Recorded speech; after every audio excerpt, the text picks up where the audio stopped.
I have two clarifications from you, Sadhguru.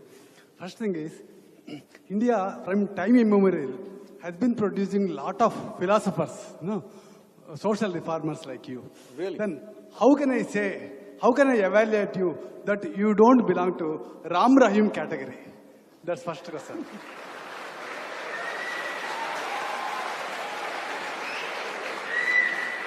And my second question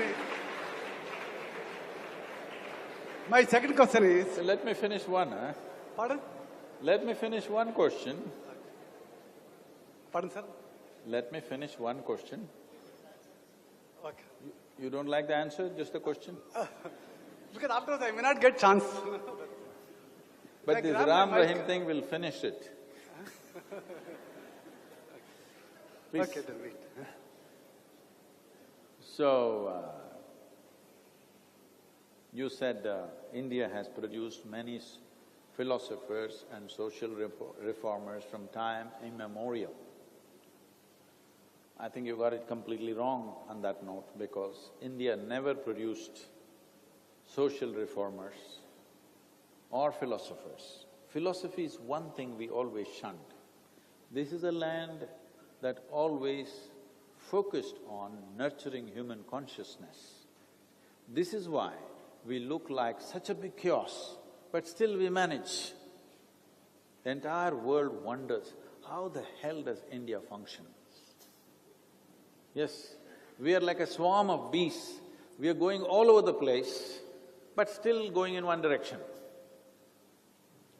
Because in this land, nobody could ever give us a moral code. Even when so-called divine entities came, all they got was a debate. Yes or no? When Shiva came, his wife Parvati asked 1,000 questions. Entire Shiva Sutra is full of questions and questions and questions. He can't give a commandment and say, this is it. He has to explain. This is not a philosophy, this is a seeking. This has been always a land of seekers. When Krishna came, Arjuna, his dearest friend, how many questions? Endless amount of questions. Nobody could ever give a commandment or a moral code in this country, because here we believed the best thing is to stir up your humanity, not your morality. By fixing a moral code, today it looks like everything is in order, but tomorrow people will find a way to subvert the moral code and do their own thing anyway. The best way to bring about a certain order in the society is to stir up one's humanity. But if you give a moral code, it's a one-day's job. You can carve it on the rock and say, this is it forever. But if you want to stir up humanity, you can't do it to a crowd, you have to do one at a time, one at a time. It's a lifelong commitment to people around you. I don't know what you know about that, I don't know what to say about him. But at the same time, I want to tell you this country has produced the most phenomenal sages. Sages with incisiveness of mind and consciousness, that if you come after 10,000 years, still it makes sense what they said many thousand years ago. You are not looking at them. Right now, you have unfortunately come to a stage where your idea of a sage is Ram Rahim, because you have a silly idea of secularism, he exploited it with Ram Rahim. Your idea of secularism is Amar Akbar Antony, so he became Ram Rahim. I don't know why he's not Robert also, he did not add.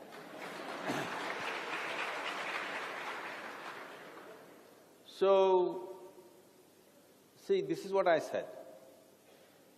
Today, because a court has convicted him, everybody is standing up and saying, this is the most evil man. The first day I saw him on a news channel, the obscenity of the aesthetics itself, I said, why is even a national news channel showing this kind of thing? Obviously, if you pay money, this whatever God business, what is the movie on? He made one movie, no? No, he made a movie, right? Ram Rahim made a movie. What is that? Messenger of God. Ah. When he made this movie, then only you should have known the moment you saw the man. Now because the court has convicted, all of you are doing this. I said it the first day, this is a joke being played upon our society. You must stand up and say something. But no, all the news channels, all the intellectuals, everybody clapped their hand because they like the garish nature of what he's doing. But today, because the court is convicted, they are saying this must go because, first of all, this is the thing. When the court was to give a judgment, their people went about creating arson around the court. Why are they doing this? Because they believe, and many times unfortunately it's worked this way, that they can force the hand of law with violence or some force on the street. That's the reason why they're doing it. Similarly, many news channels are also believing by creating a certain force of opinion, they can force the hand of law. This must stop. If we want to become a law-abiding nation, our opinion should not be bigger than the law. Law should be the ultimate thing. So here, one thing is law, which is between you and me, because the law is about how all of us can function together in the society. But another thing is how I am within myself. How I am within myself must happen by evoking my humanity, not by fixing morality on me. But if you want to evoke humanity, we need many people who are dedicated to that. I think it was very beautifully put when Adi Shankara spoke about it. He said, every one of you have tasted a mango, but all of you have not planted a mango tree. Because 10 people planted mango trees, 1,000 people are eating mangoes, the sweetness of mango they know. So these people, those 10 people for every 1,000 were there in the past, unfortunately they're missing.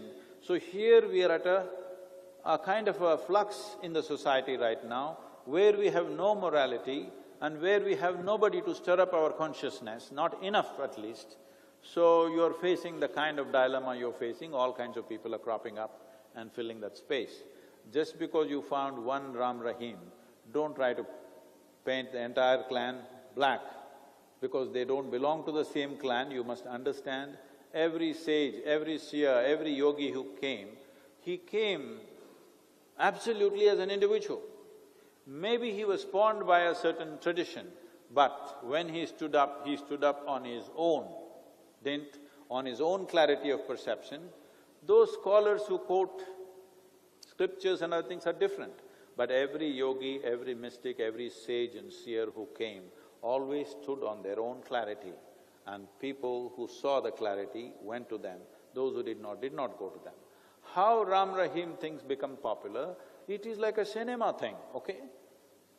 It's like somebody becomes a star simply because of some commercial movie or whatever they do, and the same thing is unfortunately happening in this sphere of life also, because people are so starved out, there is no sense anywhere. They're trying to make sense out of something because we don't have a moral code, because we don't have one book to follow. And it's a great thing we don't have one book to follow or fight for. But at the same time, there is a big chasm in the country. There is no morality and there is no consciousness. If consciousness had to be stirred up, there is a lot of work to do. If moral code has to be given, it's very easy. 10 things we can write down and say, this is it. Anyway, nobody will follow it. Outside they will pretend, within themselves they do what they have to do. So, today, it happens unfortunately, I'm walking on the street, Indian people, Chennai people, they will say, show to their children and say, see Santa Claus. Okay? What's happened to your brains?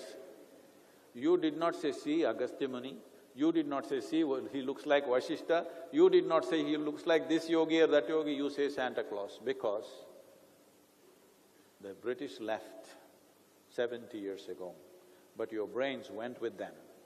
It's time you retrieve that.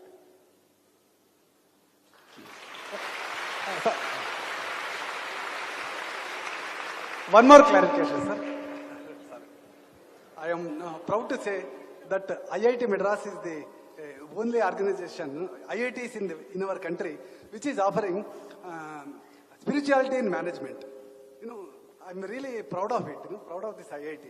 And when the gentleman asked you a question that how to build up the courage, I expected a straightforward answer from you, but he gave something different, that is, courage, if you work in tune with nature, will automatically get courage. That type of answer, spiritual answer I expected, but he gave something different. Can you explain, please? If I do only what you expect, why would I be needed here?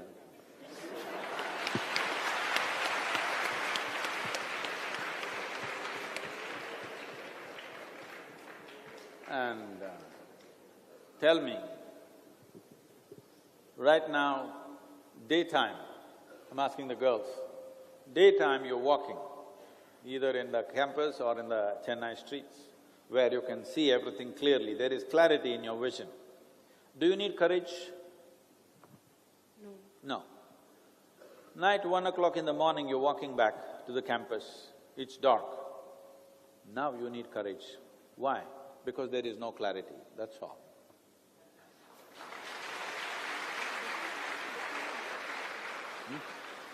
Sir, but doesn't that also depend upon what I'm seeing? I am seeing, but what if I'm seeing something that… Even if you're not seeing anything, the more you don't see, the more fearful you become, the more courage, need for courage comes, isn't it? But if you're seeing things very clearly, if there's total clarity of vision, there is no need for courage, because clarity will carry you across. It's my wish and my blessing for all the young people in this country that it is your clarity that carries you across in your life, not stupid courage or confidence. Excuse me, sir. What is your belief of God? What if I don't have one? What is your belief of God? I said, what if I don't have a belief? We should… If you do a mistake, what you will do? I'll correct it. If you can't… if you are unable to correct… If you are unable to correct… I know some things can't be fixed. I've learned that much with this much age. There are certain things I can't fix sometimes. Namaskaram, Sadhguru.